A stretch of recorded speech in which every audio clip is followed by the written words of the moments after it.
اللہ سبحانہ تعالیٰ نے ساری کائنات کو پیدا کیا، اسی نے ہمیں پیدا کیا. جس طرح ہر چیز کی پیدائش کے بعد اسے ایک خاص کام میں لگایا گیا یا اسے ایک خاص مقصد کے تحت پیدا کیا گیا اور اس کا وہ مقصد اس کو بتا دیا گیا. قرآن مجید میں اللہ تعالیٰ فرماتے ہیں کل قد علم صلاتہ و تسبیحہ، کہ ہر چیز کو اپنی نماز اور اپنی تسبیح کا طریقہ معلوم ہے. اسی طرح اللہ تعالیٰ نے ہمیں یعنی انسانوں کو اپنی عبادت کے لیے پیدا کیا اور اس عبادت کے طریقے ہمیں انبیاء کے ذریعے بتا دیے، جن میں سے سب سے آخری نبی محمد رسول اللہ صلی اللہ علیہ وسلم ہیں. انہوں نے ہمیں مکمل طور پر پوری طرح وضاحت کے ساتھ یہ سکھا دیا کہ ہمیں اللہ کی عبادت کیسے کرنی. چونکہ ہم یہاں اس دنیا میں آئے اللہ کی عبادت کے لیے، اس لیے ہمیں عبادت کے طریقے معلوم کرنا بہت ضروری ہے کہ عبادت کس طرح کی جائے. عبادات میں سب سے اہم ترین عبادت نماز ہے، جو ہم دن میں 5 مرتبہ ادا کرتے ہیں. قیامت کے دن سب سے پہلا حساب، سب سے پہلا سوال بھی نماز کے بارے میں ہوگا. کیا واقعی صحیح طور پر ادا کی، وقت پر ادا کی، اور سب سے بڑھ کر یہ کہ خشوع و خضوع کے ساتھ ادا کی یا نہیں. اگر کسی کی نمازیں درست ہوں گی تو اس کے باقی سارے اعمال بھی اپنی جگہ پر آ جائیں گے، یعنی باقی حساب بھی آسان ہو جائے گا. لیکن اگر نماز درست نہیں تو باقی اعمال فائدہ نہ دے گی. اس لیے ہم سب کو اچھی طرح نماز کے طریقے کو سیکھ لینا چاہیے. نماز میں پڑھتے کیا ہیں اس کی عبارت درست پڑھنی آنی چاہیے. نماز میں ایکشنز کیا ہیں وہ صحیح طور پر کرنے آنے چاہیے. اور پھر یہ بھی معلوم ہونا چاہیے کہ صحیح اور غلط کا معیار کیا ہے، اور وہ ہے کہ ہماری نماز رسول اللہ صلی اللہ علیہ وسلم کی نماز سے کتنا قریب ہے، ظاہری طور پر بھی اور باطنی طور پر بھی. اور اگر نہیں تو اس حد تک ہمیں علم حاصل کرتے رہنا چاہیے کہ ہماری نماز آپ کی نماز کے قریب ترین ہو جائے. کیونکہ آپ صلی اللہ علیہ وسلم نے فرمایا صلو کما رأیتمونی اصلی، تم اس طرح نماز پڑھو جیسے مجھے دیکھتے ہو کہ میں نماز پڑھتا ہوں. یعنی یہ معیار بتا دیا گیا، کرائٹیریا بتا دیا گیا کہ ایسی نماز چاہیے. جیسے ایک سیمپل دیا جاتا ہے نا کسی کو کچھ منگوانے کے لیے، اور بتایا جاتا ہے کہ اس طرح کی چیز لانا، پھر تمہارا جو تم لاؤ گے وہ اپروو ہوگا یا تمہیں اس کے اوپر آرڈر ملے گا. اگر وہ اس سیمپل کے مطابق نہیں چیز لاتا تو اس کا آرڈر کینسل کر دیا جاتا ہے یا اس کو دیا ہی نہیں جاتا. تو اس لیے ہم سب کو اپنی نمازوں کی فکر کرنی چاہیے اور انہیں مسلسل ساری زندگی اچھا بنانے کی کوشش کرتے رہنا چاہیے. اس معاملے میں کبھی بھی مطمئن نہیں ہو کے بیٹھ جانا چاہیے کہ میں نے نماز پڑھ لی یا مجھے آتی ہے یا میں ٹھیک ہی پڑھتا ہوں. نہیں، ہمیشہ فکر رہنی چاہیے کہ کہیں اس میں کوئی غلطی نہ ہو. کیونکہ قیامت کے دن جو کامیابی کا معیار ہے یا کامیاب وہی ہیں جو نماز پڑھنے والے ہیں، نماز قائم کرنے والے ہیں اور پھر نماز میں خشوع و خضوع اختیار کرنے والے ہیں. قرآن مجید کھولتے جاتے ہیں تو سب سے پہلے اللہ تعالیٰ فرماتے ہیں کہ ذالک الکتاب لا ریب فیہ ھدی للمتقین الذین یؤمنون بالغیب ویقیمون الصلاۃ. یہ کتاب جس میں کوئی شک نہیں، متقی لوگوں کو ہدایت دیتی ہے، وہ جو غیب پر ایمان رکھتے ہیں اور نماز قائم کرتے ہیں. یعنی پہلا کرنے کا کام جو ہمیں قرآن مجید میں بتایا گیا وہ کیا ہے؟ نماز کی ادائیگی، درست ادائیگی. اور پھر آخر میں اس کے فرمایا اولئک علی ھدی من ربہم واولئک ھم المفلحون. یہی لوگ اپنے رب کی طرف سے آئی ہوئی ہدایت پر ہیں اور یہی لوگ فلاح پانے والے ہیں. واولئک ھم المفلحون. تو گویا کامیاب وہ ہیں جو نماز قائم کرتے ہیں. سورۃ المؤمنون کی پہلی آیت میں فرمایا قد افلح المؤمنون الذین هم فی صلاتهم خاشعون. یقیناً فلاح پا گئے، کامیاب ہو گئے وہ مومن جو اپنی نمازوں میں خشوع و خضوع اختیار کرتے ہیں. اس کے برعکس، اس کے اپوزٹ، جو لوگ نمازوں میں سستی کرتے ہیں اور نماز صحیح طور پر ادا نہیں کرتے، ان کے لیے وعید بھی بتائی گئی، ان کو دھمکی بھی دی گئی. سورۃ الماعون آیت نمبر 4 to 6 میں اللہ تعالیٰ فرماتے ہیں فویل للمصلین. ہلاکت ہے، بربادی ہے نماز پڑھنے والوں کے لیے. کس قدر ڈرنے کی بات ہے. ہم سمجھتے ہم نے نماز پڑھ لی اور جیسے بھی پڑھی بس ٹھیک ہے، ہم نے فرض ادا کر لیا. لیکن یہاں غلط طریقے سے فرض ادا کرنے والوں کو بھی پکڑا جا رہا ہے. فویل للمصلین الذین هم عن صلاتهم ساہون. کون ہے وہ مصلین، کون ہے وہ نماز پڑھنے والے؟ وہ جو اپنی نماز سے غفلت کرتے ہیں. الذین هم یراؤن، وہ جو دکھاوا کرتے ہیں، دکھاوے کی نماز پڑھتے ہیں. کوئی دیکھ رہا ہو تو اچھی پڑھتے ہیں، اکیلے میں ہو تو اللہ سے نہیں شرماتے، اللہ سے نہیں ڈرتے اور جیسے دل چاہے پڑھتے ہیں.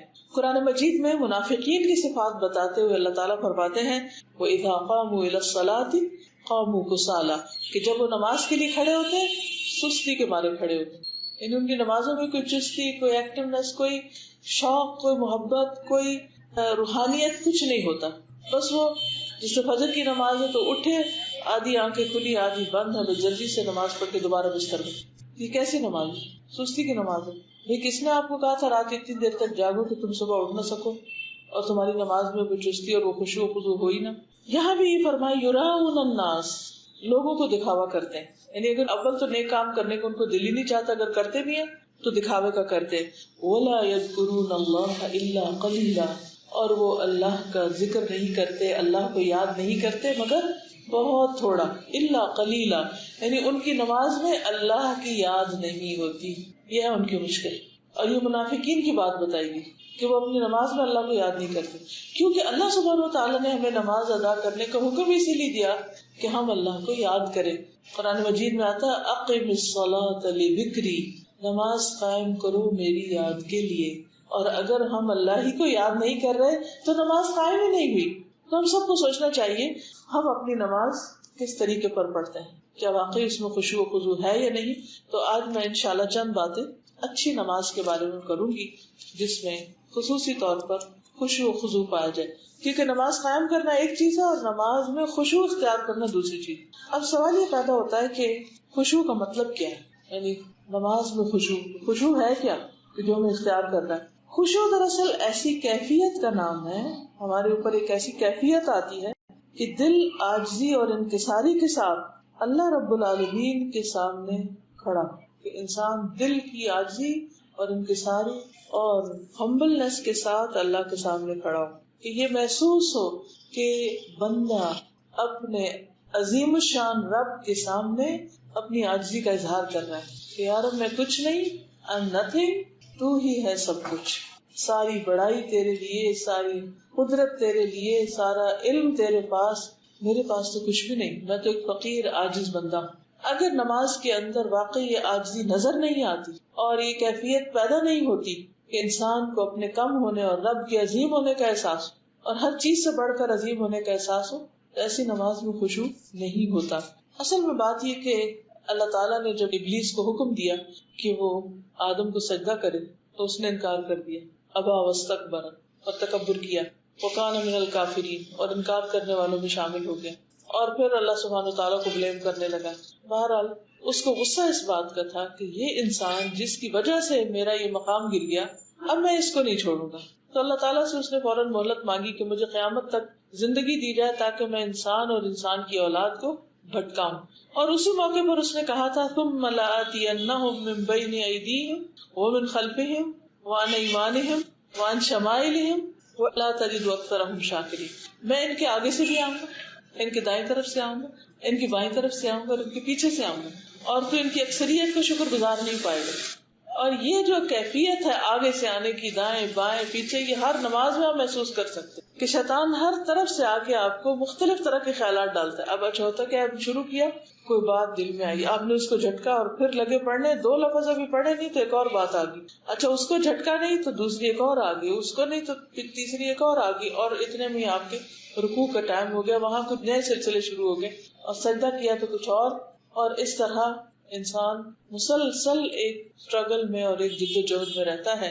اور بعض اوقات تو اسے بھول بھی جاتا ہے کہ اس نے جدوجہد کرنی اور اس پر کیا کیا حملے ہو رہے ہیں، اور وہ اللہ کو نہیں یاد کر رہا، باقی دنیا کی ہر چیز کو یاد کر رہا ہے. تو یہ ایک بہت بڑا امتحان ہے ہم سب کے لیے، اس لیے ہمیں بارہا اپنے آپ کو یاد دہانی کراتے رہنا چاہیے کہ ہمیں اپنی نماز کو بہت عمدہ طریقے سے پڑھنا ہے. عثمان بن ابو العاص کہتے ہیں کہ انہوں نے نبی صلی اللہ علیہ وسلم کی خدمت میں حاضر ہو کر عرض کیا، اے اللہ کے رسول صلی اللہ علیہ وسلم، شیطان میری نماز اور قرات کے درمیان حائل ہوتا ہے اور مجھے قرآن بھلا دیتا ہے. انا للہ و انا الیہ راجعون. کیونکہ ہم میں سے ہر ایک کے ساتھ یہ ہوتا ہے. کئی دفعہ ایسا ہوتا ہے کہ ہم نماز میں کھڑے ہوتے ہیں، لمبی سورت شروع کرتے ہیں، اور وہ سورت جو ہمیں فر آتی ہے وہ بھولنے لگتی ہے، اٹکنے لگتی ہے، اور پھر چلو اللہ اکبر.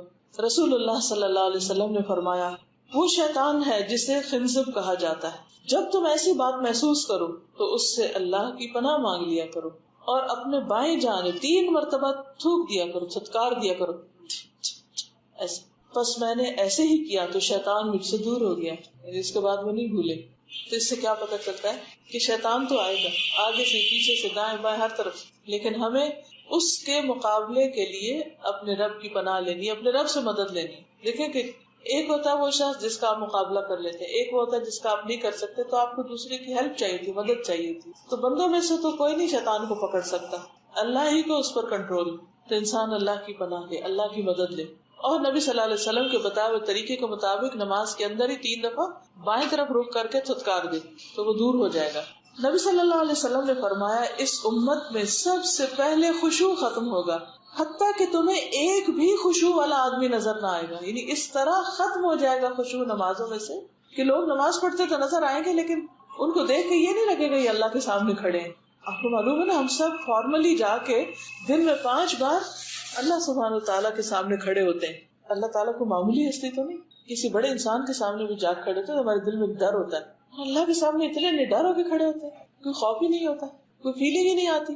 اور بس جیسے دل چاہتا کبھی اس ٹانگ پہ کھڑے ہو جاتے، کبھی اس پہ کھڑے ہوتے، کبھی جانے لگتے ہیں، دوپٹہ ہی بار بار ٹھیک کیے جاتے ہیں، کبھی کسی چیز کو دیکھنے لگتے ہیں، کبھی کچھ سننے لگتے ہیں، کبھی سوچنے لگتے ہیں کس کے سامنے کھڑے ہیں، کیا حرکتیں ہو رہی ہیں. ہر محفل کی ایک تقاضا ہے نا. تو اسی طرح نماز کا بھی، اور نماز کے وقت اللہ کے سامنے کھڑے ہونے کا بھی ایک تقاضا ہے. پھر آپ دیکھیں کہ جو ہم سے مطالبہ کیا گیا خشوع کا، جس کا معنی ہوتا ہے دب جانا، جھک جانا، اپنی عاجزی اور انکساری کا اظہار کرنا، تو قرآن مجید میں خشوع کا لفظ کئی جگہ استعمال ہوا ہے. مثلا سورۃ طٰہٰ میں آتا ہے وَخَشَعَتِ الْأَصْوَاتُ لِلرَّحْمَٰنِ فَلَا تَسْمَعُ إِلَّا ہَمْسًا، اور رحمان کے آگے سب آوازیں دب جائیں گی. یعنی اس وقت قیامت کے دن حقیقی معنی میں لوگ اللہ کے آگے دبے کھڑے ہوں گے.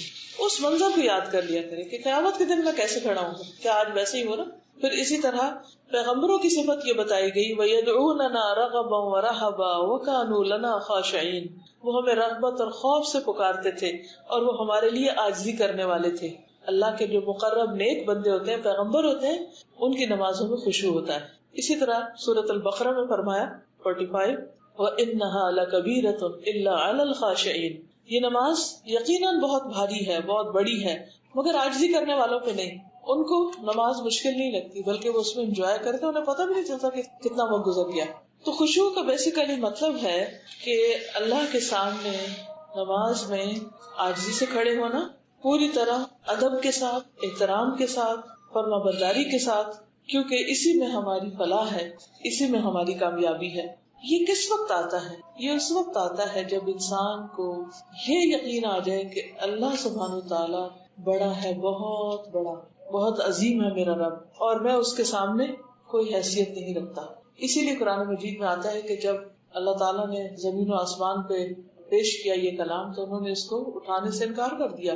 اور سورۃ الحشر آیت 21 میں آتا ہے لو انزلنا هذا القرآن على جبل لرأيته خاشعا متصدعا من خشیۃ اللہ، اگر ہم اس قرآن کو کسی پہاڑ پر اتارتے تو یقیناً اللہ کے ڈر سے اسے پست ہونے والا، ٹکڑے ٹکڑے ہونے والا دیکھتے.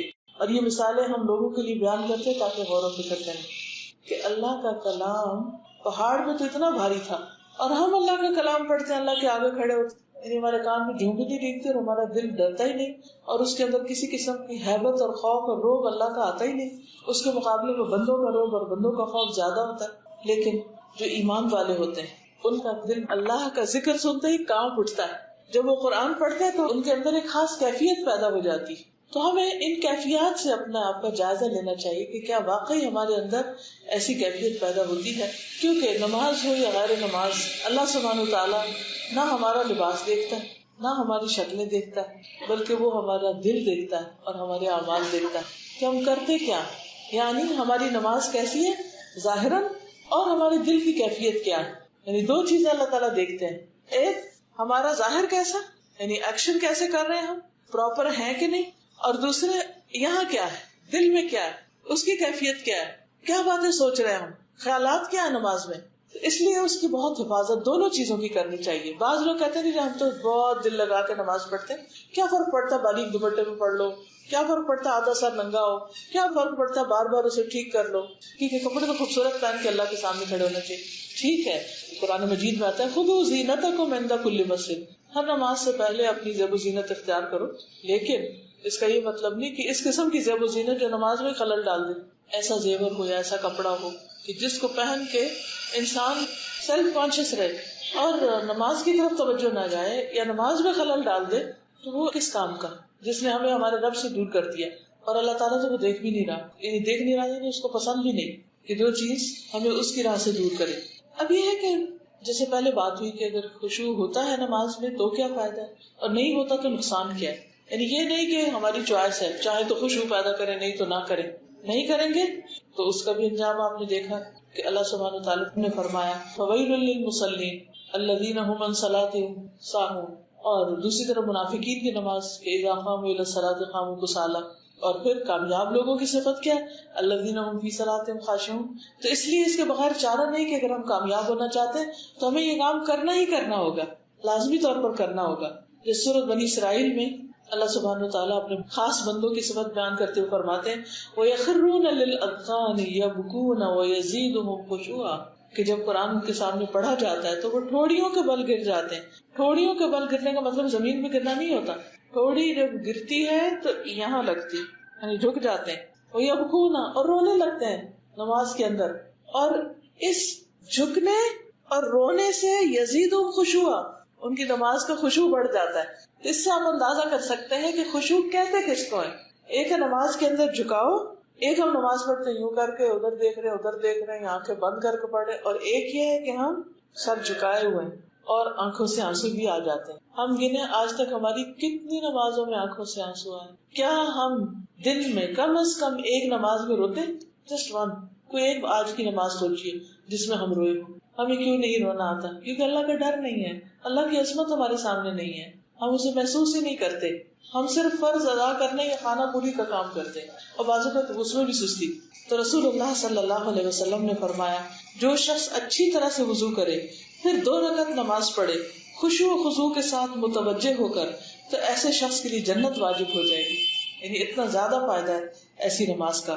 ایک اور جگہ پر فرمایا 5 نمازیں فرض ہیں، جو ان کے لیے اچھی طرح وضو کرے گا، وقت پر نماز ادا کرے گا، اطمینان سے رکوع کرے گا، نماز میں خشوع و خضوع اختیار کرے گا، تو اس کے لیے اللہ تعالیٰ کا وعدہ ہے کہ وہ اس کی مغفرت فرما دے گا، یعنی جو اچھی نماز پڑھے گا اس کے لیے بخشش کا وعدہ ہے، اور جو ایسا نہیں کرے گا اس کے لیے اللہ کا کوئی وعدہ نہیں، چاہے تو بخش دے چاہے تو عذاب دے۔ تو اس سے کیا پتہ چلتا کہ اگر نماز میں خشوع نہیں اور اللہ کی طرف توجہ نہیں تو پھر معاملہ اللہ کے ساتھ ہے، چاہے تو بخش دے اور چاہے تو نہ بخشے۔ پھر اسی طرح ابن کثیر کہتے ہیں نماز میں خشوع اس شخص کو حاصل ہوتا ہے جس کا دل نماز کے لیے فارغ ہو، یعنی دنیا کی باتیں چھوڑ کے نماز کی طرف توجہ کرے، نماز میں مشغول ہونے کے باعث باقی ہر چیز کا خیال چھوڑ دے کہ بھئی یہ تو میرا نماز ٹائم ہے، اب میں اور باتیں نہیں سوچ سکتا، اور نماز کو باقی سارے امور پر ترجیح دے، اس وقت اسے آنکھوں کی ٹھنڈک نماز میں حاصل ہوتی ہے، جیسے نبی صلی اللہ علیہ وسلم نے فرمایا کہ میری آنکھوں کی ٹھنڈک نماز میں رکھ دی گئی ہے، یعنی انہیں نماز پڑھ کے ایک خاص قسم کی تسکین حاصل ہوتی۔ اور ویسے ہمیں حکم کیا دیا گیا ہے کہ ہم عبادت کس طرح کریں؟ ان تعبد اللہ کأنک تراہ۔ خشوع کیسے آتا ہے کہ اب نماز میں ہم یوں محسوس کریں کہ ہم اللہ کو دیکھ رہے ہیں، فإن لم تکن تراہ فإنہ یراک، اگر تم اس کو نہیں دیکھتے تو وہ تو تمہیں دیکھ رہا ہے، یعنی اس کی پریزنس ضرور فیل کرو کہ وہ دیکھ رہا ہے، اس کی نگاہیں مجھ پہ۔ جو ہی تمہیں خیال آئے گا کہ میرا رب مجھے دیکھ رہا ہے تو آپ فوراً ٹھیک ہو جائیں گے۔ جیسے عام طور پہ کیا ہوتا ہے نماز لوگ ڈھیلی ڈھالی پڑھ رہے ہوتے ہیں، اگر کوئی آ جائے کمرے میں تو کیا کرتے ہیں کانشیس ہو جاتے ہیں، دوپٹہ ٹھیک کرنے لگتے ہیں، بالکل ایکٹیو ہو جاتے ہیں۔ یہ تو بندوں کی نماز ہے نا، تو جو اللہ کے لیے نماز پڑھتا ہے اس کو یہ خیال جو ہی آتا ہے کہ میں اللہ کے لیے پڑھ رہا ہوں وہ بالکل ٹھیک ہو جاتا ہے، وہ جو ہاتھ ڈھیلے یا سستی کی بھی ہوتی ہے وہ فوراً الرٹ ہو جاتا ہے، اس کا دل بھی حاضر ہو جاتا ہے۔ تو یہ کیفیت لانا ضروری ہے، اور یہ بھی یاد رکھیے کہ نماز کی قبولیت خشوع پر ہی منحصر ہے۔ رسول اللہ صلی اللہ علیہ وسلم نے فرمایا بے شک بندہ نماز پڑھتا ہے مگر ہر آدمی کا اجر مختلف ہوتا ہے، 10واں حصہ، 9واں حصہ، 8واں حصہ، 7واں حصہ، 6واں حصہ، 5واں حصہ، 4تھا حصہ، 3را حصہ یا آدھا حصہ، اور کوئی خوش قسمت ہو کہ جس کو نماز کا پورا حصہ ملے۔ ہم تو صرف اس پہ خوش ہو جاتے ہیں کہ پڑھ تو لی نا۔ اچھا یہ بھی عجیب بات ہے کہ ہم مثلا نماز پڑھنے لگے، اتنے میں کوئی آ گیا تو ہم عام طور پہ کیا کہتے ہیں تم بیٹھو 2 منٹ میں نماز پڑھ کے آئے، جلدی سے وہ پڑھ کے آئے، یعنی تم میرے لیے امپورٹنٹ ہو اور اللہ تعالیٰ میں جلدی سے ذرا حاضری لگوا کے آؤں۔ ہماری نماز کیسی نماز ہوتی، کس قسم کی ہوتی کہ اللہ تعالیٰ کے لیے نہ آنے والا. اب ہمارے نان مسلم فرینڈس تو نہیں آتے ہمارے پاس، یہ گھر والے ہمارے مسلم ہی ہیں نا، لیکن آخر کیا وجہ کہ ہم میں سے ہر ایک یہی کہہ رہا نظر آتا ہے تم بیٹھو بس میں ابھی آئی، تو 2 رکعتیں پڑھ کے بھاگ کے آؤں، حاضری لگوا کے آئی، بس بیٹھو بیٹھو. اور پھر اس کے بعد گھنٹوں بیٹھتے ہیں، پھر بیچ میں نماز آ جائے پھر کیا کہتے ہیں 2 منٹ کی نماز. کیونکہ اللہ کی قدر نہیں ہے نا، اس کے مقابلے میں بندے زیادہ امپورٹنٹ ہیں. اور تقویٰ اور خشوع کہاں ہے؟ دل کے اندر ہوتا ہے. ایک صاحب علم نے کسی کو کندھے جھکائے دیکھا تو سینے کی طرف اشارہ کرتے ہوئے کہا اے فلاں خشوع یہاں ہوتا ہے نہ کہ کندھوں میں. کیا مطلب کہ صرف ظاہری صورت بنا کے ایسے مسکین شکل بنا کے کھڑے ہونا بھی فائدہ نہ دے گا جب تک دل ساتھ حاضر نہ ہوگا. تو اس لیے ہمیں ایسے اسباب اختیار کرنے چاہیے کہ جس سے ہماری نماز کے اندر خشوع پیدا ہو جائے، اور ان چیزوں سے بچنا چاہیے جس سے خشوع ختم ہو. تو آئیے دیکھتے ہیں وہ کون سی چیزیں ہیں جو خشوع بڑھاتی ہیں اور کون سی ہیں جو گھٹاتی ہیں، تاکہ ہم ان کو اپنی زندگی سے باہر کریں. سب سے پہلے اللہ کی معرفت. جتنی اللہ کی پہچان ہوگی اتنا اللہ کا ڈر ہوگا، جتنا اللہ کا ڈر ہوگا اتنی نماز اچھی ہوگی. انما یخشی اللہ من عبادہ العلماء. پھر اسی طرح اللہ سے دعا کرنا کہ اللہ تو ہمیں خشوع عطا فرما. پھر اسی طرح نماز کا ثواب معلوم ہونا کہ جو ہم کرنے جا رہے ہیں اس کا کیا فائدہ ہے. حدیث میں آتا ہے بے شک اللہ تعالیٰ کا ایک فرشتہ ہر نماز کے وقت پکارتا ہے اے آدم کی اولاد اپنی اس آگ کی طرف اٹھو جسے تم نے جلایا ہے اسے بجھا ڈالو. یعنی ہر 2 نمازوں کے بیچ میں انسان سے ایسے ایسے گناہ ہو جاتے ہیں، کبھی ٹنگ سلپس ہوتی ہے، کبھی اور کسی کا دل دکھا دیتا ہے کہ وہ اس کے لیے آگ بھڑکا دیتے ہیں. تو نماز جب اچھی طرح انسان پڑھتا ہے تو جا کے اس آگ کو بجھاتا ہے. رسول اللہ صلی اللہ علیہ وسلم نے فرمایا بندہ جب نماز کے لیے کھڑا ہوتا ہے تو اس کے سارے گناہ لا کر اس کے دونوں کندھوں پہ رکھ دیے جاتے ہیں. یعنی پچھلی نماز سے اب تک جو غلط کام کیے وہ سارے لا کے یہاں رکھ دیے جاتے ہیں کندھوں پہ. ہمیں تو نظر نہیں آتے لیکن چونکہ نبی صلی اللہ علیہ وسلم نے بتایا ہے تو اس لیے ہم اس پر یقین رکھتے ہیں. پھر جب بندہ رکوع کرتا ہے یا سجدہ کرتا ہے تو وہ گناہ نیچے گر جاتے ہیں. رسول اللہ صلی اللہ علیہ وسلم نے فرمایا کہ نماز کو اس کے وقت پر ادا کرو. اس سے یہ پتہ چلتا ہے کہ اگر خشوع خضوع لانا ہے نماز میں تو اول وقت نماز پڑھے جس وقت انسان پوری طرح حاضر ہوتا ہے. رسول اللہ صلی اللہ علیہ وسلم نے فرمایا جب ایک شخص اچھی طرح وضو کرتا ہے پھر مسجد کا راستہ نکلتا ہے یعنی مسجد کے راستے پہ چلتا ہے اور سوائے نماز کے اور کوئی دوسرا ارادہ اس کا نہیں ہوتا تو ہر قدم پر اس کا ایک درجہ بڑھتا ہے، ایک گناہ معاف کیا جاتا ہے. اور جب نماز سے فارغ ہو جاتا ہے تو فرشتے اس وقت تک اس کے لیے برابر دعائیں کرتے رہتے ہیں جب تک وہ اپنے مصلی پہ بیٹھا رہے.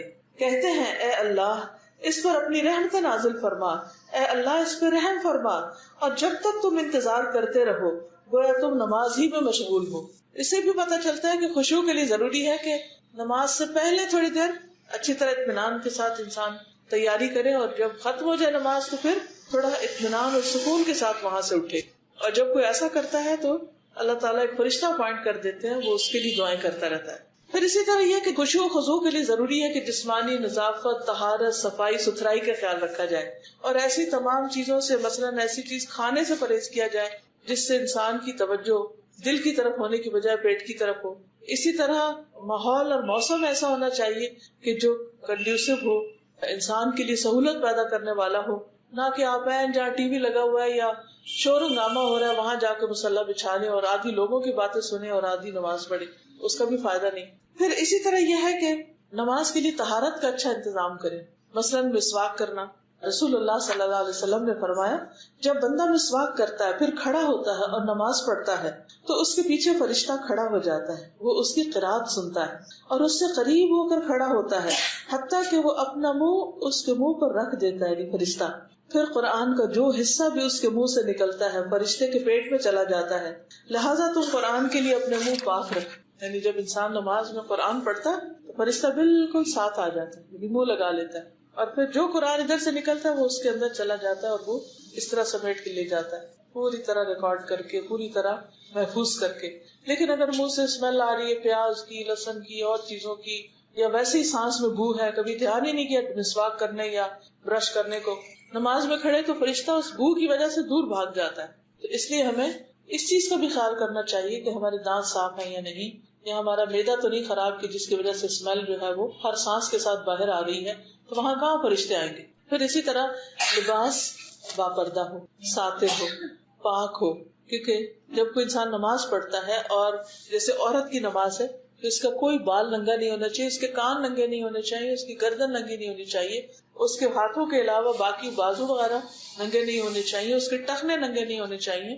تو آپ دیکھیے کہ جب یہ سب کچھ صحیح طور پر ڈھکا نہیں ہوتا تو نماز آپ پڑھے بھی تو اس میں خشوع و خضوع نہیں آتا، آئے بھی تو اس کا فائدہ نہیں، کیونکہ آپ نے شرائط پوری ہی نہیں کی. پھر اسی طرح یہ ہے کہ نماز میں اطمینان ہو، سکون سے نماز پڑھی جائے. رسول اللہ صلی اللہ علیہ وسلم نے فرمایا جو آدمی نہ صحیح طریقے سے رکوع کرے اور سجدے میں بھی ٹھونگے ہی مارے، یعنی جیسے مرغا دانا چننے کے لیے ٹھونگے مارتا ہے، اس کی مثال اس بھوکے شخص کی ہے جو 1 یا 2 کھجوریں کھاتا ہے اور یہ کھجوریں اسے کچھ فائدہ نہیں دیتی. کبھی آپ بہت بھوکے ہو تو 1 کھجور کھائے تو اور زیادہ بھوک لگ جاتی ہے، ایک اور کھائے تب بھی آپ کو بنتا کچھ نہیں نظر آتا. تو ایسے ہی اس شخص کو نماز پڑھ کے بھی حاصل کچھ نہیں ہوتا، یہ مطلب ہے. پھر نماز میں موت کو یاد کرنا، یہ بھی خشوع میں اضافہ کرتا ہے. سنن ابن ماجہ کی روایت ہے جب تم نماز کے لیے کھڑے ہو تو اسے الوداعی نماز سمجھ کر پڑھو کہ شاید یہ میری آخری نماز ہو. یہ کوئی پتہ نہیں کہ ان 2 نمازوں کے بیچ میں کیا گزر جائے انسان پر. پھر قرآن مجید کی آیات اور اذکار پر نماز میں غور و فکر. والذین اذا ذکروا بآیات ربہم لم یخروا علیہا صما وعمیانا، اور جب انہیں ان کے رب کی آیات کے ساتھ نصیحت کی جاتی ہے تو وہ ان پر بہرے اور اندھے ہو کر نہیں گرتے، یعنی سوچتے ہیں، سمجھتے ہیں، غور و فکر کرتے ہیں. پھر حسب ضرورت جواب بھی دینا چاہیے. نبی صلی اللہ علیہ وسلم جب قرآن مجید پڑھتے تھے نماز میں تو جہاں اللہ کی تسبیح آتی تو سبحان اللہ کہتے، کہیں الحمدللہ کہتے، کہیں اور کچھ اللہ تعالیٰ کا ذکر کیا کرتے. پھر اسی طرح ہر آیت پہ رکنا.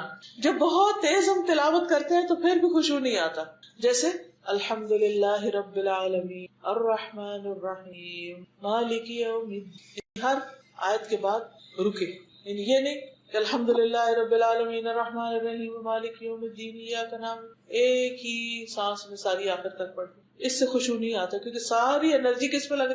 ختم کرنے پہ. رسول اللہ صلی اللہ علیہ وسلم نے فرمایا سب سے اچھا قرآن وہ آدمی پڑھتا ہے جس کو تم قرآن پڑھتے ہوئے سنو تو تم کو یقین ہو کہ یہ آدمی اللہ سے ڈر رہا ہے، اس کے دل میں خدا کا خوف، وہ قرآن سب سے اچھا پڑھا ہوا. پھر اسی طرح نمازی جو ہے اس کو یہ یاد رکھنا چاہیے کہ اللہ تعالیٰ اس کی نماز کا جواب دے رہا ہے تو وہ توجہ سے بات کرے اللہ تعالیٰ سے. کیسے آپ مجھے کو بتائے گا؟ اللہ جواب دے رہے ہیں، جی ہاں، ہم کہہ رہے ہیں you know what you are saying. یعنی اگر آپ کسی سے مثلاً میں آپ سے بات کری، آپ سے بات کری اور مجھے یہی نہ پتا میں کیا کہہ رہی ہوں تو یہ یقین ہونا چاہیے کہ جو ہم کہہ رہے ہیں اللہ تعالیٰ سن رہا ہے اور اس کا جواب دے رہے ہیں. اجیب دعوت الداعی اذا دعان. اور سورۃ فاتحہ میں ہم کیا کہتے ہیں؟ دعائی مانگ رہے ہوتے ہیں اہدنا الصراط المستقیم، تو اللہ تعالیٰ فرماتے ہیں فلیستجیبوا لی، وہ بھی میری بات مانے، یعنی انٹریکٹیو ہو، انٹریکٹیو ریسیٹیشن. اور اس کے لیے ضروری ہے کہ سمجھ بھی آتی ہے. سمجھ نہیں آئے گی تو پھر کیا انٹریکشن ہو؟ جس کی بات انسان کو سمجھ نہیں آتی اس سے تو کوئی انٹریکشن نہیں ہوتا. تو آپ نے فرمایا جب کوئی شخص نماز پڑھتا ہے در حقیقت اپنے رب تبارک و تعالیٰ کی مناجات کرتا ہے، یعنی اس سے سرگوشیاں کرتا ہے، چنانچہ اسے معلوم ہونا چاہیے کہ وہ اپنے رب سے کیا مناجات کر رہا ہے. پھر اسی طرح نماز کے اندر دعاؤں کا اہتمام کرنا چاہیے. نبی صلی اللہ علیہ وسلم نے فرمایا سجدے میں خوب دعا کیا کرو کیونکہ یہ اس لائق ہوتی ہے کہ تم سے قبول کر لی جائے. سجدے میں دعائیں قبول ہوتی ہیں، اس لیے اس میں مضمون دعائیں یاد ہونی چاہیے اور وہ پڑھنی چاہیے. پھر اسی طرح نماز میں خشوع کب ختم ہوتا ہے؟ جب لوگ آگے آ جاتے ہیں یا کوئی باتیں بہت کر رہا ہوتا ہے. تو آگے آنے کا ہمیں حربہ سکھایا گیا کہ اپنے سامنے سترہ رکھو، اس سے فوکس کرو گے. سترہ کیا ہے کہ کم از کم 2 بالش چیز اس طرح کی ہو کہ جو آگے رکھی بھی ہو. رسول اللہ صلی اللہ علیہ وسلم نے فرمایا جب تم میں سے کوئی سترے کی طرف نماز پڑھے تو اس کے قریب کھڑا ہو، نمازی اور سترے کے درمیان سے شیطان نہ گزر پائے. یعنی سجدے کی جگہ تک ہی سترا ہو، یعنی یہ نہیں کہ میں نماز یہاں پڑھی تو میں کہوں اچھا وہ جو کرسیاں پڑھی ہیں وہ میرا سترا ہے، یہ نہیں ہوتا. سترا جہاں جہاں نماز کی حد ختم ہو رہی ہے وہیں پر سترا رکھا ہونا چاہیے. پھر اسی طرح یہ ہے کہ تشہد میں انگلی پر نظر رکھنا، عام نمازوں میں سجدے کی جگہ پر نظر رکھنا یعنی رکوع قیام وغیرہ کے وقت، اور جب اتحیات ہو تو اس انگلی پہ نظر رکھنا جو ہل رہی ہو. حدیث میں آتا ہے کہ آپ صلی اللہ علیہ وسلم کی نظر آپ کے اشارے سے آگے نہیں بڑھتی تھی، یعنی اتحیات میں آپ کی نظر انگلی پہ ہوتی تھی اور اس سے آگے یوں نہیں جاتی تھی یا ادھر ادھر نہیں دیکھتے تھے. اس سے بھی خشوع میں انشاءاللہ اضافہ ہوگا. پھر سورتوں اور آیتوں اور اذکار کو عدل بدل کے پڑھنا. ہر نماز میں قل واللہ نہ پڑھنا، وہ بھی پڑھ لیں بے شک، وہ بہت ہی زبردست صورت ہے، کیوں منع کروں میں، ضرور پڑھیں، لیکن اس کے ساتھ ساتھ اور صورتیں بھی پڑھیں. نبی صلی اللہ علیہ وسلم کا طریقہ کیا تھا؟ نماز فجر میں آپ طوال مفصل صورتیں پڑھتے، سورۃ قاف سے سورۃ زلزال. نماز ظہر اور عصر کی پہلی 2 رکعت میں 15 سے 30 آیتیں پڑھتے تھے. نماز مغرب میں قصار مفصل چھوٹی صورتیں پڑھتے جیسے سورۃ المرسلات.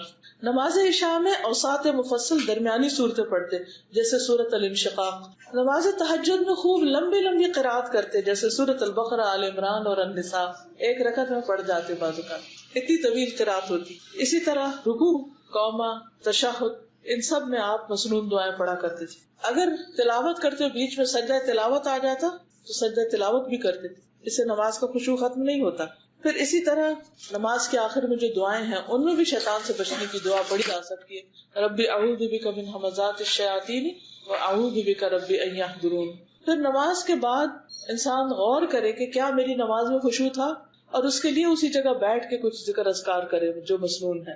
نبی صلی اللہ علیہ وسلم یہ دعا مانگا کرتے تھے، اللہم اعنی علی ذکرک و شکرک و حسن عبادتک. اے اللہ تو میری مدد فرما اپنے ذکر پر، اپنے شکر پر اور خوبصورت عبادت پر، کہ میں جو بھی عبادت کروں وہ بہت ایکسیلنٹ ہو. کئی لوگوں کو آپ نے دیکھا ہوگا کہ وہ گھر بناتے ہیں تو صاف ستھرا خوبصورت، کپڑا پہنتے ہیں تو بہت زبردست، ہر چیز ان کی بہت طریقے سے ہوتی. ایسے لوگوں کو چاہیے کہ اپنی نماز بھی بہت خوبصورت بنا لیں. پھر اسی طرح کچھ چیزیں جو نماز میں خلل ڈالتی ہیں ان سے بچنا چاہیے.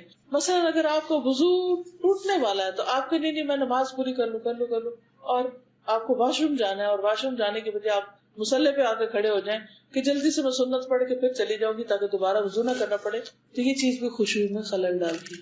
کتنی دیر لگے گی؟ اگر ہم غور کریں نماز کے علاوہ وضو بہت مشکل کام ہے. اگر ہم غور کریں تو کتنی دیر لگتی ہے اور اس کے فائدے کتنے ہیں. سارا گرد و غبار دل جاتا ہے، سارے مسام کھل جاتے ہیں. یعنی کتنی اللہ کی رحمت ہے کہ اس نے ہمارے لیے ایک ایسا طریقہ رکھا، ورنہ ہم خود تو ایجاد نہ کر پاتے. پھر اسی طرح یہ ہے کہ جب بھوک لگی ہو، کھانا سامنے ہو، تو پھر بھی نماز نہ پڑھے، کیونکہ سارا دھیان کس میں ہوگا کہ جو دوسرے کھا رہے ہیں وہ میرے سے کبھی کھا جائیں گے، اور وہ پریشانی کی حالت میں رہے اور نماز میں توجہ نہ کرے. آپ نے فرمایا لا یصلی بحضرۃ الطعام، کھانے کی موجودگی میں نماز نہ پڑھی جائے. پھر یہ دیکھنا چاہیے انسان کو کہ وہ کون سی چیز ہے جو مجھے نماز میں مشغول کر رہی، تو ایسی چیزوں سے بچنا چاہیے. جیسے سامنے اگر کوئی کارپیٹس ہیں یا کوئی ایسے کڑھائی والی چیزیں ہیں، کوئی کوشنز ہیں جن میں کوئی امبرائڈری ہوئی بھی ہے اور آپ اسی زگ زیگ میں کھو جائیں کہ یہ کیا بنا ہوا ہے، تو ان چیزوں کو ہٹا دینا چاہیے. پلین جائے نمازیں ہونی چاہیے. حضرت عائشہ کے پاس ایک رنگین باریک پردہ تھا جسے انہوں نے اپنے گھر کے ایک طرف پردے کے لیے لٹکا دیا. آپ صلی اللہ علیہ وسلم نے فرمایا میرے سامنے سے اپنا یہ پردہ ہٹا دو، کیونکہ اس پر نقش شدہ تصاویر برابر میری نماز میں خلل انداز ہوتی رہی. یعنی قبلہ رخ کوئی ایسی تصویر نہیں ہونی چاہیے کہ جس سے نماز میں خلل پڑے. پھر اسی طرح خود اپنے کپڑے بھی ایسے نہیں پہنے ہونے چاہیے کہ جس سے نماز میں خلل ہو. نبی صلی اللہ علیہ وسلم نے ایک دھاری دار چادر میں نماز پڑھائی، اس کے نقش و نگار نے مجھے غافل کر دیا. آپ نے فرمایا اسے لے جا کر ابو جہم کو واپس کر دو اور ان سے سادی چادر لے آؤ. اس سے کیا پتہ چلتا ہے کہ نماز میں ایسے کپڑے نہ پہنے جائیں کہ جن سے نماز سے دھیان ہٹ کے تو اس کپڑے یا اس کے اندر جو پھول بوٹے بنے ہوئے ان میں غور و فکر میں نماز ساری چلی جائے. پھر اسی طرح یہ ہے کہ آپ صلی اللہ علیہ وسلم نے فرمایا سونے والے اور باتیں کرنے والے کے پیچھے نماز نہ پڑھو. کیونکہ آپ دیکھیں نا امام صاحب کھڑے ہیں، وہ باتیں کر رہے ہیں، مقتدی پیچھے کھڑے ہیں، وہ چپ ہو تو پھر یہ نماز شروع ہو. اب ان کو دیکھ دیکھ کے ان کا بھی موڈ بگڑ چکا ہوگا، تو وہ پھر نماز کا خشوع متاثر ہوتا ہے. ہر کام اپنی جگہ پر اور اپنے وقت میں ہونا چاہیے.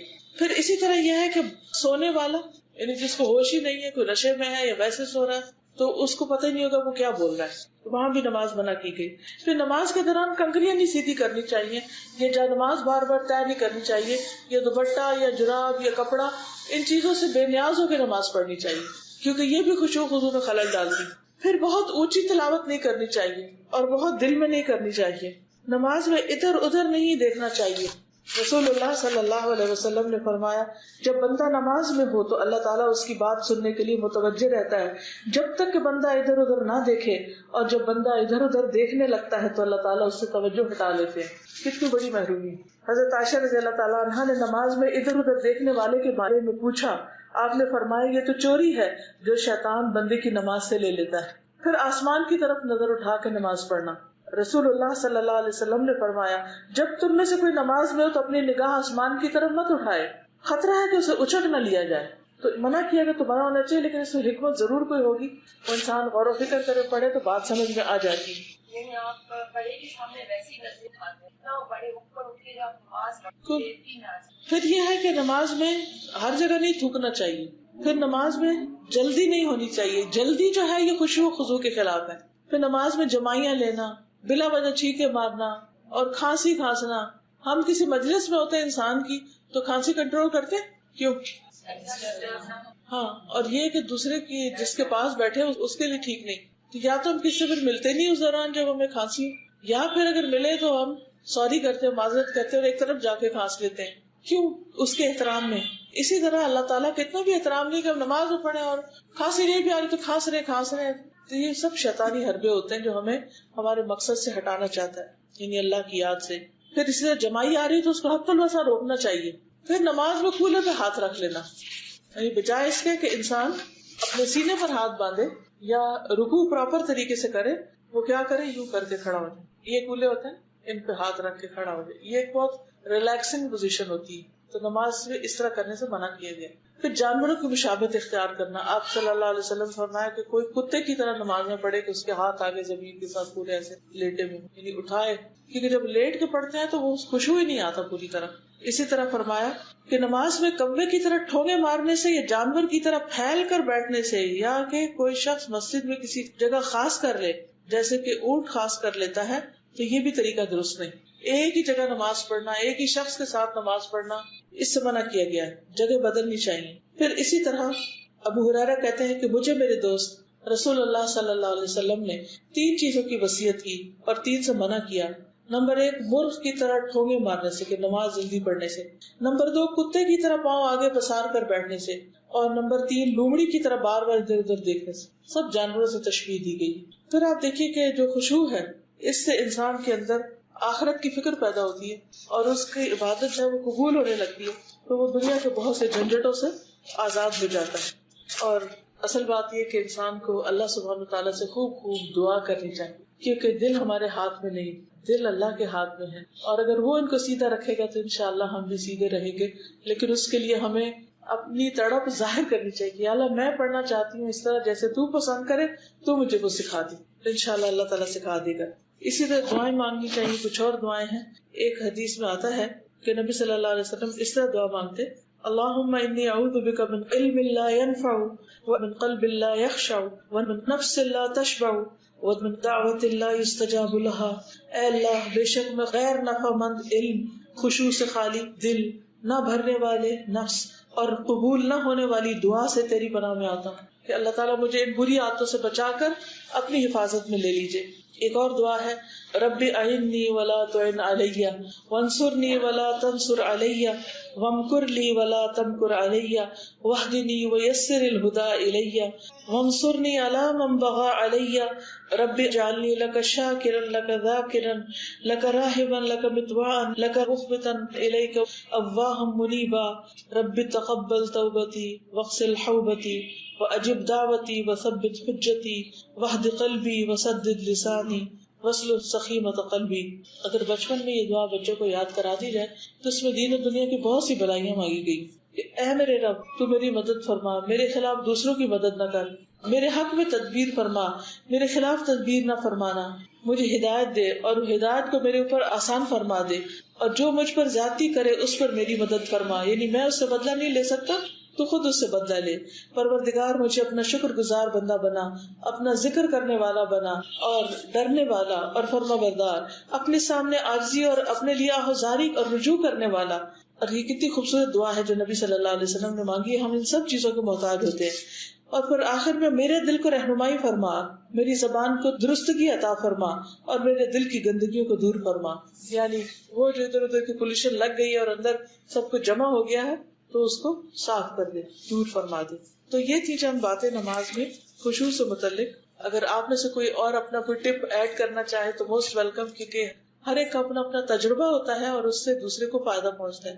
تو کوئی بتانا چاہے تو موسٹ ویلکم. میں سب سے پہلے حیران ہوئی بات، آج سے 19 سال امام صاحب دعا کروا رہے تھے اور وہ رو رہے تھے، انتہائی بد مزہ ہو. یہ کیوں رو رہے ہیں؟ کوئی مر گیا ہے، کسی کی دعا کروا رہے ہیں، کیا وجہ ہے؟ نہیں سمجھ آیا. دوسری بار میں حج پر گئی، میدان عرفات پورا خطبہ سنا. اب وہ انوائرمنٹ ایسا ہوتا ہے، وہ ماحول ایسا ہوتا ہے، وہ تو اور کیفیت. اپنے گناہوں کی وجہ سے تو رونا آیا، پر وہ جو دعا مانگ رہے تھے وہ نہیں سمجھ آئے کہ یہ جو رو رہے ہیں یہ کیا کہہ کے رو رہے ہیں. پھر میں ابھی کچھ عرصے پہلے پھر عمرے کے لیے گئی، تو جب وہ روئے تو میں بھی روئی، کیونکہ اب جب انہوں نے پڑھا تو مجھے سمجھ آیا. پھر پتا چلا کہ دل اللہ نرم کیسے کر. جب ہم کوئی آیت پڑھتے ہیں اور اس پر عمل نہیں کر رہے ہوں یا ویسے نہیں ہوتے تو انسان اپنی نظروں کو توڑ رہا ہوتا ہے. بالکل دودھ کا دودھ اور پانی کا پانی. اب یہ ہے اللہ بہتر جانتا ہے. میں نہیں سمجھتی کہ اللہ شاید کچھ نہیں گزارتا ہوں، کوئی نہ کوئی آیت، کوئی نہ کوئی بات، کہیں نہ کہیں آنکھ میں. جب کوئی دوست ہے اس سے بات کرنے، کوئی ہمسایہ ہے اس سے بات کرنے، لوگ سندھ میں رہتے ہیں سندھی لوگوں سے بات کرنے، کسی کی پنجابی دوست ہے اس سے بات کرنے کے لیے ہم کوشش کرتے ہیں کہ تھوڑی بہت اس کی زبان سیکھ لیں تاکہ جب ہم آپس میں گپ شپ کریں تو تھوڑا مزہ آئے. ہم continuously 5 times a day we are talking with the God. ہم اللہ سے بات کر رہے ہوتے ہیں اور اپنی ہی دعا مانگ رہے ہیں، ہمیں پتہ ہی نہیں ہے ہم کیا مانگ. ہمارا یہ المیہ ہے کہ ہمیں یہ تو تھوڑی بہت کوشش ہو جاتی ہے کہ جی ہم اسکول پیرنٹس میٹنگ میں جائیں گے، نہیں بھی تھوڑی سی پہلے انگلش کا کوئی کورس کر لیں تاکہ جب ٹیچر پیرنٹس میٹنگ ہو تو ہمیں تھوڑی سی جی ہماری عزت میں کمی آ جائے کہ اس کی ماں انگلش ہی نہیں بول سکتی یا پراپر اردو کا ایکسنٹ ہی نہیں اچھا. ہم کوشش کرتے ہیں. میں سب سے یہی کہوں گی کہ پلیز تھوڑی سی ایفرٹ اللہ کے کلام کو جاننے کی، اللہ کی زبان کو جاننے کی. کیا ہمیں شوق نہیں ہے اس سے بات کریں؟ ہمارا وہ دوست بھی ہے نا، ہمارا مالک بھی ہے، ہمارا خالق بھی ہے، ہم اس کی زبان کیوں نہیں جانتے؟ اب دیکھیے کہ ہفتے میں ایک دفعہ بھی اگر آپ ٹائم نکالیں، دنیا کے سارے کام کرتے رہتے ہیں، ایک دفعہ بھی ٹائم نکالیں، کرتے کرتے ڈاؤن دا روڈ 3-4 سالوں میں آپ اچھا بھلا قرآن سمجھنے لگ گئے اور نمازوں کی حالت ہی بدل جائے گی. یقین مانیے 2 سال بعد ہے اور مجھے اپنی اس کیفیت سے رونا آیا، مجھے کچھ تو سمجھ آیا. آج انشاءاللہ آپ کو ایک عربی کی ایک نظم ہے جس کا ترجمہ بہت ہی زبردست اور میننگ بہت اس کے اچھے ہیں. آپ سب کو ایک ایک پیپر دیتی ہوں، اپنے گھر لے جائیے اور اس کو سنبھال کے رکھیے، اور جب دل ذرا سخت ہونے لگے یا غافل ہونے لگے تو اس کو پڑھ لیجیے. تو یہ آپ سب کو تقسیم کر دیجیے. بڑے بڑے اور اس پہ وہ روتے ہیں تو یہ کہ اس میں کانسنٹریشن بھی اور ان کی جو اتنی خوبصورت جو تلاوت ان سے تو یاد بھی نہیں آتا قرآن، معنی بھی سمجھتے ہیں اور پھر جب قرآن میں جب اس کو ڈسائڈ کرتے ہیں تو خوشو بھی بڑا نصیب ہے. تو یہ بھی ہے کہ میری سب سے ہے اس کی سنے ضرور تلاوت. بالکل. اچھا یہ کہ میرا کوشچن کتنی آواز سے اجازت ہے کہ اگر کوئی ڈسٹرب نہ ہو رہا ہو تو پھر ذرا اونچی، اتنا کہ آپ کے کان اپنے سن لیں. سب کو مل کے آپ میں سے جن لوگوں نے قرآن کا ترجمہ پڑھ لیا ان کے لیے ترجمہ بھی کچھ مشکل نہیں ہے. اذا ما قال لی ربی اما استحییت تعصینی، جب میرا رب مجھ سے پوچھے گا کیا میری نافرمانی کرتے ہوئے تمہیں حیا نہ آئی. اللہ تعالیٰ قیامت کے دن پوچھے گا کہ جب تم میری بات نہیں مانتے تھے تو تمہیں شرم نہیں آتی تھی. وَتُخْفِ الذَّنبَ عَنْ خَلْقِي وَبِالْعِصْيَانِ تَأْتِينِي، تم میری مخلوق سے اپنے گناہ چھپاتے تھے اور نافرمانی کر کے میرے پاس آتے ہو. یعنی بندوں سے تو تم ڈرتے ہو، ان سے تو حیا کرتے ہو، ان سے چھپ کے گناہ کرتے ہو، تم مجھ سے نہیں حیا کرتے، مجھ سے نہیں ڈرتے. فَكَيْفَ أُجِيبُ يَا وَيْحِي وَمَنْ ذَا سَوْفَ يَحْمِينِي، پھر کیسے میں جواب دوں گا، ہائے افسوس مجھ پر، کون مجھے بچائے گا. ومن، اور کون، ومن ذا سوف یحمینی. اسلی النفس بالآمال من حین الی حین، میں وقتاً فوقتاً اپنے دل کو آرزوؤں کے ساتھ تسلی دیتا ہوں. یہ کوئی نہیں، سب ٹھیک ہو جائے گا، اور باقی لوگ بھی کرتے ہیں، اور تم نے اتنے اچھے اچھے کام بھی تو ساتھ کیے ہوئے ہیں، کیا ہوا اگر تم نماز نہیں پڑھتی یا نماز میں تمہارے خشوع و خضوع نہیں، فکر کی کیا بات ہے. تو اپنے آپ کو میں تسلی دے دیتا ہوں. وَأَنْسَى مَا وَرَاءَ الْمَوْتِ مَاذَا بَعْدُ تَكْفِينِي، اور میں بھول جاتا ہوں کہ موت کے بعد کیا پیش آنے والا ہے، میرے دفنانے کے بعد کیا ہونے والا ہے. یعنی جب مجھے کفن دفن کر دیا جائے گا تو اس کے بعد میرے ساتھ کیا پیش آئے گا. آپ کو معلوم ہے کہ قبر میں جب انسان جاتا ہے تو اس کا رنگ کس طرح تبدیل ہوتا ہے. یعنی مردہ آپ دیکھیں کہ پلاہٹ ہوتی ہے اس پہ، پھر وہ نیلا ہونے لگتا ہے، پھر کالا ہونے لگتا ہے، پھر اس کے جسم میں گیسز بھر جاتی ہے، پھر ایک ایک چیز پھٹنے لگتی ہے، پھر دانت جھڑ جاتے ہیں، ہڈیاں نکل آتی ہیں، آنکھیں بہہ جاتی ہیں، ناک بھر جاتی ہے. بال سارے اکھڑ جاتے ہیں، الگ ہو جاتے ہیں، اور انسان کا حلیہ خراب ہو جاتا ہے. تو وہی کہتے ہیں کہ تم موت کے بعد جو پیش آنے والا ہے اس کو بھول گئے، اس کو کیوں بھول جاتے ہو؟ کأنی قد ضمنت العیش لیس الموت یأتینی، گویا کہ مجھے زندگی کی ضمانت دی گئی ہے، یعنی میں اس طرح دنیا میں ٹھاٹھ سے رہ رہا ہوں جیسے میں نے ہمیشہ ہی زندہ رہنا ہے، اور موت مجھے آنی ہی نہیں. لیکن موت تو آنی ہے. وجاءت سکرۃ الموت الشدیدۃ من سیحمینی، اور آ گئی موت کی سختی، شدید بے ہوشی، الشدیدۃ شدید، اور جب موت کی شدید ترین بے ہوشی آ پہنچی، من سیحمینی، تو کون مجھے بچائے گا؟ جب موت آ پکڑتی ہے تو کوئی چھڑا سکتا اسے؟ کوئی بھی نہیں چھڑا سکتا.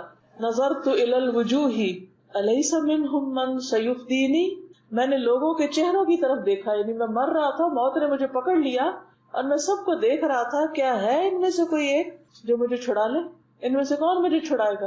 کوئی بھی چھڑانے والا نہیں آتا. سأسأل ما الذی قدمت فی دنیایا ینجینی، ان قریب مجھ سے سوال کیا جائے گا میں نے اپنی دنیا میں آگے کیا بھیجا ہے جو مجھے نجات دے، کیا نیک عمل کر کے آیا ہوں دکھانے کے لیے. فکیف اجابتی من بعد ما فرطت فی دینی، اس سوال کا میں کیسے جواب دوں گا جبکہ میں نے اپنے دین میں کوتاہی کی ہوگی. اگر دین پر میں نہیں چلا، دین کو پڑھا ہی نہیں، سمجھا ہی نہیں، عمل ہی نہیں کیا، کیا جواب دوں گا اپنے رب کو. وَيَا وَيْحِي أَلَمْ أَسْمَعْ كَلَامَ اللَّهِ يَدْعُونِي، اور افسوس مجھ پر، کیا میں نے اللہ کا کلام نہ سنا جو مجھے اپنی طرف بلاتا تھا. یعنی قرآن کہتا نا یا ایھا الذین آمنوا یا ایھا الناس، بلا رہا ہے قرآن ہمیں، اور ہم کھولتے ہی نہیں، پڑھتے ہی نہیں، سنتے ہی نہیں، سمجھتے ہی نہیں. کیا جواب دیں گے کہ ہم نے قرآن کی کوئی پکار نہیں سنی.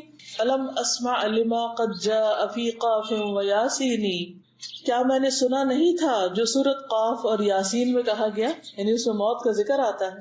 الم اسمع بیوم الحشر یوم الجمع والدین، کیا میں نے یوم حشر کے بارے میں نہیں سنا جو لوگوں کے جمع ہونے اور جزا و سزا کا دن ہے. اس میں تو سب لکھا ہوا تھا کیا ہونے والا ہے. الم اسمع منادی الموت یدعونی ینادینی، کیا میں نے موت کے منادی کو نہیں سنا جو مجھے پکارتا اور آواز دیتا ہے.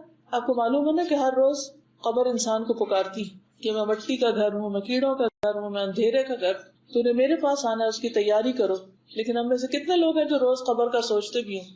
فَيَا رَبَّاهُ عَبْدٌ تَائِبٌ مَنْ ذَا سَيُؤْوِينِي، اے میرے رب، یہ تیری بارگاہ میں ایک توبہ کرنے والا بندہ ہے، کون ہے جو مجھے پناہ دے. یعنی اب میں توبہ کرتا ہوں. سوا رب غفور واسع للحق یہدینی، سوائے اس رب کے جس کی مغفرت بہت وسیع ہے، جو مجھے حق کی طرف ہدایت دیتا ہے، وہی رب مجھے بچا سکتا ہے. لیکن اسی رب کو تو دنیا میں بھولے رہتے ہیں. وہ 5 دفعہ دن میں بلاتا ہے حی علی الصلاۃ، حی علی الفلاح، او نماز کی طرف، او کامیابی کی طرف، اور ہم لبیک ہی نہیں کہتے، جاتے ہی نہیں. مسجدیں خالی پڑی رہتی ہیں. لیکن موت کے وقت انسان کیا چاہے گا؟ اب میں رب کی طرف آتا ہوں. اتیت الیک فرحمنی وثقل فی موازینی، میں تیری بارگاہ میں حاضر ہوا ہوں، تو مجھ پر رحم فرما اور میرے میزانوں کو بھاری کر دے. وخفف فی جزائی انت ارجا من یجازینی، اور میرا حساب ہلکا کر دے، تو ہی وہ بڑی ذات ہے جس سے امید کی جا سکتی ہے جو مجھے جزا دے گا. تو بندے کے لیے اپنے رب کے علاوہ کوئی جائے پناہ نہیں، وہی ملجا وہی ماوا ہے، ادھر ٹھکانا ہے ہم سب کا. اس لیے ہمارا فرض بنتا ہے کہ ہم اپنی خوشی کے ساتھ زندگی میں ہوش و حواس میں اپنے رب کی طرف رجوع کر لیں. اللہ تعالیٰ ہمیں اس کی توفیق عطا فرمائے. وآخر دعوانا الحمدللہ رب العالمین. یہ جو نماز کے اوپر میں نے لیکچر دیا نا، نماز میں خشوع کیسے، اس پہ میں آلریڈی ایک لیکچر دیا ہوا، وہ کیسٹ پہ ریکارڈیڈ ہے. تو اگر آپ کو وہ چاہیے اور دوسروں کو بھی آپ سنانا چاہیں تو یہ کراچی کا ایڈریس نیچے لکھا ہوا، فون نمبر، اس پہ آپ کال کر کے کیسٹس کا پوچھ بھی سکتے ہیں. یا اگر آپ کے پاس انٹرنیٹ ہے تو یہ نیچے ویب سائٹس لکھی ہوئی ہیں، ان پر آپ جا کر دیکھ سکتے ہیں. اور کیونکہ ہمیں ہر روز اپنے علم میں اضافہ کرنا چاہیے. اللہ تعالیٰ ہمیں اس کی توفیق عطا فرمائے. وہ اقبال کا ایک شعر بھی یاد آ رہا ہے، کہتے ہیں کہ جو میں سر بسجدہ ہوا کبھی تو زمین سے آنے لگی صدا، تیرا دل تو ہے صنم آشنا، تجھے کیا ملے گا نماز میں. یعنی نماز پڑھ کے بھی ہمیں حاصل کچھ نہیں ہوتا. حالانکہ ان الصلاۃ تنہی عن الفحشاء والمنکر، نماز بے حیائی اور برائی سے روکتی ہے. وہ کیوں نہیں روکتی؟ ہماری نمازیں بھی کیوں نہیں روکتی؟ کیونکہ ان میں کوئی خدا کا خوف ہی نہیں، اس معیار کی نہیں کہ جس کے اندر یہ پاور ہو کہ وہ روک دے ہمیں. تو بانی جبریل میں اقبال کہتے ہیں تیرا امام بے حضور، تیری نماز بے سرور. تیرا امام وہ بھی نہیں حاضر جو آگے پڑھا رہا ہے، لیڈ کر رہا ہے. تیری نماز بے سرور، ایسی نماز سے گزر، ایسے امام سے گزر. یعنی اس کا مطلب نہیں نماز چھوڑ دو، اس کا مطلب یہ کہ امپروو کرو. کیونکہ ہم یہ سمجھتے ہیں کہ ہم اچھے کام کر رہے ہیں، نماز پڑھ رہے ہیں، بڑا اچھا کام کر لیا، لیکن حقیقت میں وہ نماز انسان کے لیے فلاح نہیں، خسارے کا باعث ہو جاتی. تو قل هل ننبئکم بالاخسرین اعمالا الذین ضل سعیهم فی الحیاۃ الدنیا وهم یحسبون انهم یحسنون صنعا. کیا ہم تمہیں بتائیں کہ اعمال کے اعتبار سے سب سے زیادہ خسارے میں کون ہیں؟ وہ لوگ جو سمجھتے کہ سب اچھے کام کر رہے ہیں. الذین ضل سعیهم فی الحیاۃ الدنیا، جن کی ساری کوشش دنیا میں گم ہے، نماز میں بھی دنیا میں ہی گم ہے. یحسبون انهم یحسنون صنعا، اور وہ سمجھتے بڑے اچھے کام کر رہے ہیں، لیکن اللہ کے ذکر کے لیے ان کے اندر کوئی تڑپ نہیں، کوئی طلب نہیں، کوئی توجہ نہیں. تو اللہ تعالیٰ ہمیں اپنی طرف راغب کر دے. اور ہم جو فارغ ہوتے ہیں تو پکنک کی سوچنے لگتے ہیں، کچھ اور کام. اللہ تعالیٰ فرماتے فَإِذَا فَرَغْتَ فَانصَبْ وَإِلَىٰ رَبِّكَ فَارْغَب، جب تم فارغ ہو تو اپنے رب کی طرف رغبت کرو، اپنے آپ کو تھکاؤ، مشقت کرو. یعنی فراغت میں تو اور اچھی نماز پڑھو، نہ کہ فراغت میں تم اور ڈھیلے ہو جاؤ.